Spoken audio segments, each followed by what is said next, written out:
রাসূল ডাকতেছেন, সাহাবীরা রে, আমার এই শহীদদেরকে দাফন করে দাও। শর্ত হলো গোসল দিও না, রক্তমাখা জামা কাপড়গুলো পাল্টাইও না, এই রক্তমাখা জামা সহ দাফন করে দাও। হাসরের ময়দানে আমি নবী এই শহীদগুলো লইয়া আল্লাহর আরশের কিনারে যাইয়া দাঁড়াবো, দেখাবো আমার উম্মতের মতো কেউ নিয়ে আল্লাহকে পাওয়ার জন্য এইভাবে কষ্ট করেছে।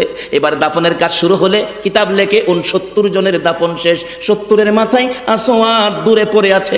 আমার নবী 2 কদম সামনে গিয়ে দেখে আসওয়াদ নতুন তরবারি হাতে চিত হয়ে পড়ে আছে, শহীদ হয়ে গেছে। আমার নবী ডাকে, রে আসওয়াদ, মদিনার হুর বিয়ে করতে পাঠাইছিলাম, মদিনার হুর বিয়ে করলি না, যুদ্ধের ময়দানে জীবন দিয়ে বিদায় হলে। আসওয়াদ রে, নতুন তরবারিটা হাতে রে। আসওয়াদ একজন সাহাবী বলেন, হুজুর বিয়ের বাজার করতে এসে আপনি যুদ্ধে গেছেন, খবর পাইয়া বিয়ের বাজারে টাকা দিয়ে যুদ্ধের বাজার করেছে, আসওয়াদ শহীদ হয়েছে। আমার নবী ডাকে, মাবুদ আমার আসওয়াদকে তুমি কি দিবা গো আল্লাহ?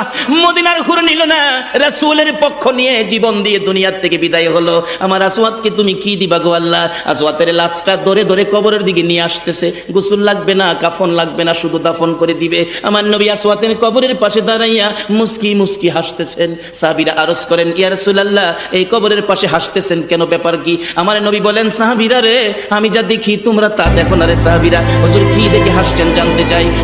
সাহাবীরা, আমার আসওয়াদ মদিনার হুর বিয়ে করতে যাইয়া যুদ্ধের খবর শুনে বিয়ের বাজারের টাকা দিয়ে যুদ্ধের বাজার করে জীবন দিয়ে কবরে রওনা হয়েছে। আমি নবী আসওয়াদের কবরের পাশে দাঁড়াইয়া দেখি রে, আমার আসওয়াদের কবরে মদিনার হুরের পরিবর্তে আমার আল্লাহ জান্নাতের হুর পাঠাইয়া দিছে। এমন একটা বাজার যদি আমাদের জীবনে হয়ে যায়, আমরা করতে পারি, বলুন আমাদের লাভ হবে না লস হবে?